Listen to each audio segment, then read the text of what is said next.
Hello everyone, आज हम class 10th का चैप्टर इलेक्ट्रिसिटी डिस्कस करने वाले हैं। चलिए स्टार्ट करते हैं हम। आज हम इसमें जो टॉपिक कवर करेंगे वो है इलेक्ट्रिक चार्ज एंड करंट के बारे में। इस चैप्टर में जो हम टॉपिक पढ़ने वाले हैं, potential and potential difference, Ohm's law, resistance and factor affecting it, resistance in series and parallel, heating effect of electric current and electric power and energy.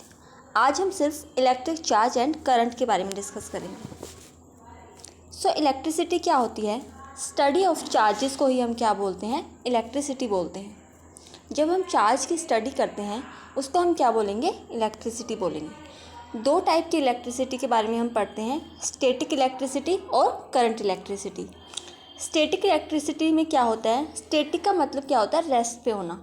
तो जब चार्ज की हम स्टडी करते हैं तो जब चार्ज रेस्ट पे होता है तो उसे हम क्या बोलते हैं? स्टैटिक इलेक्ट्रिसिटी बोलते हैं। इसके एग्जांपल क्या है? Glass rod and silk cloth.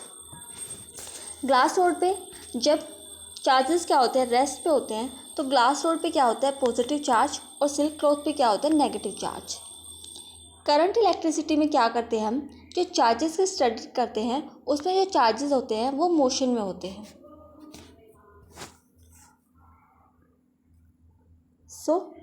जो इलेक्ट्रॉन है वो ऑलवेज जो फ्लो करते हैं नेगेटिव से पॉजिटिव की तरफ फ्लो करते हैं। जो इलेक्ट्रॉन की डायरेक्शन होती है मूव करने की, वो क्या करेंगे? नेगेटिव से पॉजिटिव की तरफ मूव करते हैं। अब कंडक्टर एंड इलेक्ट्रिसिटी। कंडक्टर्स क्या होते हैं? कुछ ऐसे मटेरियल होते हैं जो क्या करते हैं? अपने अंदर से इलेक्ट्रिसिटी को पास करने देते हैं, तो उन्हें हम क्या बोलते हैं? वो क्या है? गुड कंडक्टर ऑफ इलेक्ट्रिसिटी हैं। और कुछ मटेरियल ऐसे होते हैं जो क्या करते हैं? इलेक्ट्रिसिटी को अपने अंदर से पास नहीं होने देते हैं, उन्हें हम क्या बोलते हैं? इंसुलेटर बोलते हैं। कंडक्टर के एग्जाम्पल क्या हैं? जैसे गोल्ड और आयरन एग्जाम्पल हैं कंडक्टर के। और जो इंसुलेटर के एग्जाम्पल हैं वो है वुड एंड प्लास्टिक। अब एक क्वेश्चन अराइज होता है कि जो हमारा वाटर होता है वो कंडक्टर होता है या इंसुलेटर होता है?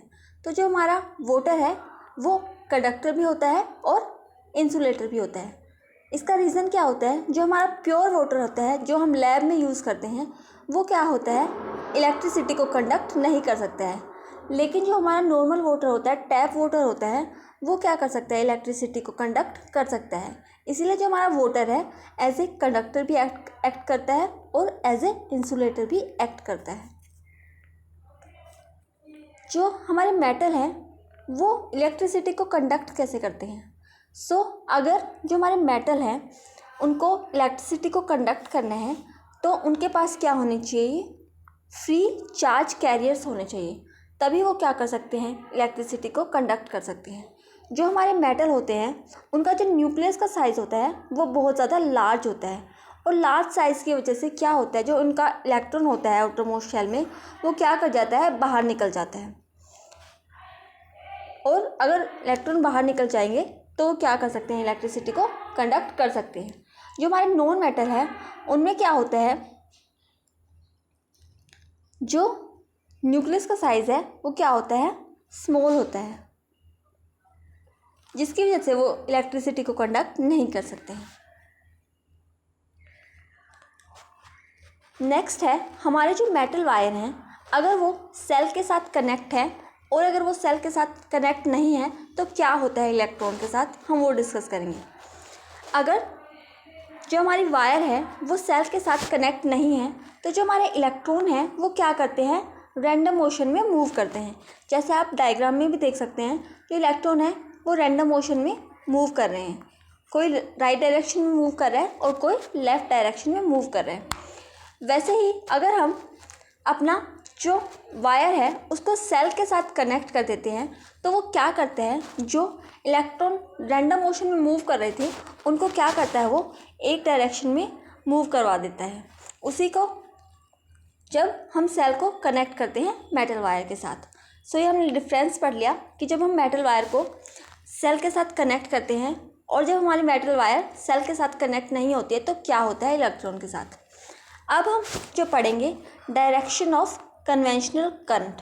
जो करंट की डायरेक्शन होती है वो हमेशा पॉजिटिव से नेगेटिव डायरेक्शन की तरफ होती है, और जो इलेक्ट्रॉन की डायरेक्शन है वो हमेशा क्या होती है, नेगेटिव से पॉजिटिव की डायरेक्शन की तरफ होती है। जैसे हम डायग्राम से समझते हैं, इसमें क्या है, डायरेक्शन ऑफ कन्वेंशनल करंट, इस साइड क्या है, पॉजिटिव चार्ज लगा हुआ है बैटरी पे, और इस साइड क्या होगा, नेगेटिव चार्ज। तो जो हमारा करंट है वो हम रेड एरो से शो कर रहे हैं। तो जो करंट है वो क्या कर रहा है, पॉजिटिव डायरेक्शन से नेगेटिव की तरफ मूव कर रहे हैं, और जो हमारा इलेक्ट्रॉन का फ्लो है वो कैसे हो रहा है, नेगेटिव डायरेक्शन से पॉजिटिव डायरेक्शन की तरफ फ्लो कर रहे हैं। सो जो हमारा करंट है वो हमेशा पॉजिटिव से नेगेटिव की तरफ मूव करेगा, और जो हमारे इलेक्ट्रॉन है वो हमेशा नेगेटिव से पॉजिटिव डायरेक्शन की तरफ मूव करेंगे। अब हमारा जो नेक्स्ट टॉपिक है वो है इलेक्ट्रिक चार्ज। जो हमारे चार्जेस होते हैं वो दो टाइप के होते हैं, एक होता है पॉजिटिव चार्ज और दूसरा होता है नेगेटिव चार्ज। जो इलेक्ट्रॉन्स होते हैं हमारे, वो कौन सा चार्ज कैरी करते हैं, नेगेटिव चार्ज होता है हमारे इलेक्ट्रॉन के ऊपर, और उसकी वैल्यू कितनी होती है, -1.6 इंटू 10⁻⁻19 होती है एक इलेक्ट्रॉन की वैल्यू। और जो हमारा प्रोटॉन होता है उस पर क्या होता है, पॉजिटिव चार्ज होता है, और जो उसकी वैल्यू होती है वो इलेक्ट्रॉन के इक्वल होती है, लेकिन इसमें +1.6 लेते हैं हम पावर, +1.6 इंटू 10⁻⁻19 लेते हैं। जो सिंबल होता है हमारा चार्ज का उसको हम Q से रिप्रेजेंट करते हैं, और जो हमारे चार्ज की SI यूनिट होती है वो क्या होती है, कूलम्ब होती है। अब जो हमारे लाइक चार्जेस होते हैं, लाइक चार्जेस मतलब जो हमारे सेम चार्जेस हैं वो क्या करते हैं, एक दूसरे को रिपेल करते हैं, मतलब वो एक दूसरे से दूर मूव करेंगे। लेकिन जो हमारे अनलाइक चार्जेस होते हैं जैसे पॉजिटिव और नेगेटिव, ये चार्ज क्या होते हैं, एक दूसरे को अपनी तरफ अट्रैक्ट करते हैं। तो लाइक चार्जेस क्या करेंगे, रिपेल करेंगे एक दूसरे को, और जो अपोजिट चार्ज है वो क्या करते हैं, अट्रैक्ट करते हैं एक दूसरे को। जो हमारे आयंस हैं जो वो मोशन करते हैं तो क्या होता है, इलेक्ट्रिसिटी प्रोड्यूस करते हैं वो।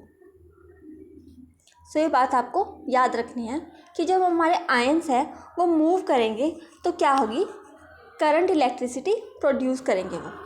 नेक्स्ट जो हमारा टॉपिक है वो है व्हाट इज़ इलेक्ट्रिक करंट। अब हम इलेक्ट्रिक करंट के बारे में डिस्कस करेंगे। हमने चार्ज के बारे में तो डिस्कस कर लिया है, अब हम इलेक्ट्रिक करंट देखेंगे कि इलेक्ट्रिक करंट क्या होता है। So rate of flow of electric charge को ही हम क्या बोलते हैं, इलेक्ट्रिक करंट बोलते हैं। कि जो हमारा इलेक्ट्रिक चार्जेस का फ्लो है उसकी रेट कितनी है उसको हम क्या बोलते हैं, इलेक्ट्रिक करंट बोलते हैं। इसका जो सिंबल होता है इसको हम I से डिनोट करते हैं, और जो SI यूनिट होती है हमारे करंट की वो क्या होती है, एम्पियर होती है। जो फॉर्मूला होता है करंट निकालने का वो क्या होता है, करंट को हम I से डिनोट करते हैं, और जो फॉर्मूला होता है वो Q/T होता है। Q यहाँ पे क्या होगा, हमारा चार्ज होता है, इलेक्ट्रिक चार्ज, और T क्या होता है, टाइम होता है।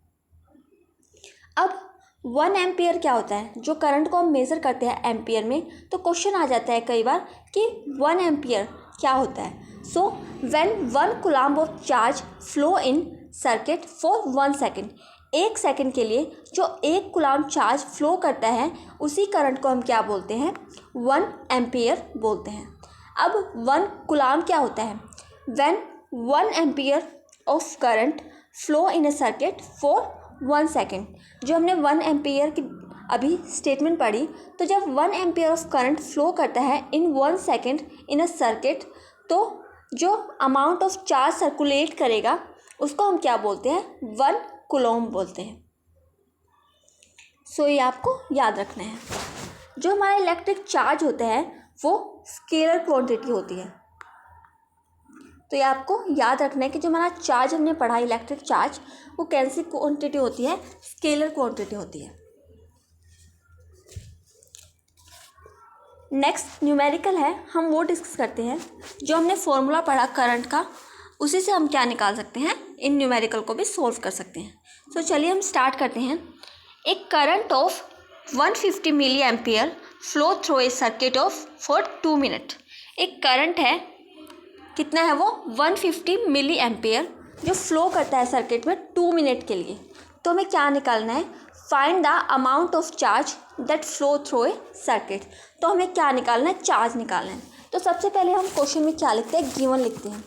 गिवन में हमें करंट कितना दिया है, 150 मिली एम्पियर। मिली एम्पियर किसके इक्वल होता है, 10⁻³ के इक्वल होता है मिली एम्पियर। तो इसलिए हमने मिली एम्पियर की जो है यहाँ पे क्या लिखा है, 10⁻³ एम्पियर लिखा है। टाइम हमें कितना दिया है, 2 मिनट दिया है, और मिनट को हम क्या करते हैं, सेकंड में कन्वर्ट करेंगे।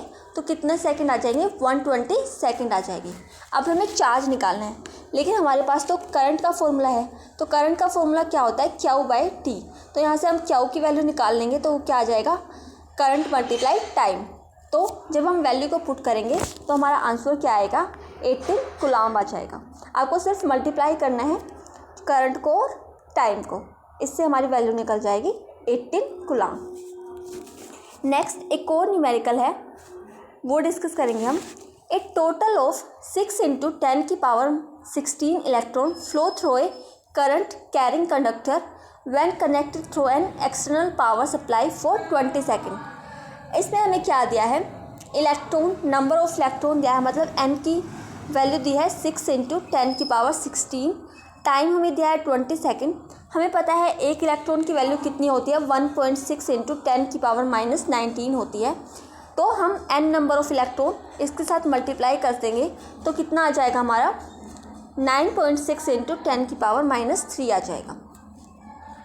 जब हम नंबर ऑफ इलेक्ट्रॉन को मल्टीप्लाई करते हैं तो कितना आ जाएगा हमारा, 9.6 × 10⁻³ ऐसे हम चार्ज निकाल लेंगे। तो चार्ज हमने कैसे निकलता है, कितने नंबर है, नंबर ऑफ इलेक्ट्रॉन, उससे हम क्या निकाल लेते हैं, चार्ज निकाल लेते हैं। अब हम क्या करेंगे, हमें क्या निकालना है, करंट निकालना है। तो हम करंट का फॉर्मूला यूज़ करेंगे, current is equal to Q/T। Q यहाँ पे क्या है, 9.6 × 10⁻³ और टाइम कितना दिया है, हमें 20 दिया है।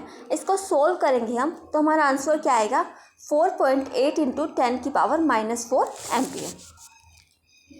अब जो हमारा इलेक्ट्रिक करंट है वो फ्लो कैसे करता है, वो या तो सीरीज़ में फ़्लो करेगा या फिर वो पैरेलल डायरेक्शन में फ़्लो करता है। तो जब हमारा करंट सीरीज़ में फ़्लो करता है तो जो करंट की वैल्यू है वो सेम रहती है, लेकिन जब हमारा करंट पैरेलल में फ़्लो करेगा तो करंट क्या होता है, हमारा डिवाइड हो जाता है। जैसे डायग्राम में देख सकते हैं, यहाँ से करंट क्या हो रहा है, फ़्लो कर रहा है, फिर वो क्या हो जाता है, 2 पार्ट्स में डिवाइड हो जाता है। तो I इज़ इक्वल टू क्या आ जाता है, जैसे ये I1 है और ये I2 है, तो क्या आ जाएगा, I is equal to I1 + I2 net current आ जाएगा हमारा। तो जब हमारा सीरीज़ में होता है तो सिंगल वायर से क्या होते हैं, हमारे जो बल्ब है वो कनेक्टेड होते हैं। लेकिन जब एक वायर को हम 2 पार्ट्स में डिवाइड कर देते हैं तब क्या होता है, पैरेलल कनेक्शन हमें शो होता है। नेक्स्ट है एमीटर। एमीटर क्या होते हैं, ये डिवाइस होते हैं या फिर इंस्ट्रूमेंट होते हैं जिनको हम करंट मेज़र करने के लिए यूज़ करते हैं। इसका जो सिंबल होता है वो ये होता है, ए हम बीच में लगाएंगे और दोनों साइड प्लस और माइनस चार्ज लगा देते हैं। तो ये क्या होता है, हमारा एमीटर का सिंबल होता है। It is the flow of electric charge. So ये एमीटर की क्या है, डेफिनेशन है, it is the rate of flow of electric charge is known as ammeter. जब हम बैटरी को क्या करते हैं, एमीटर से कनेक्ट करते हैं, तो जो हम एमीटर को बैटरी से कनेक्ट करेंगे तो हमेशा सीरीज़ में कनेक्ट करते हैं हम।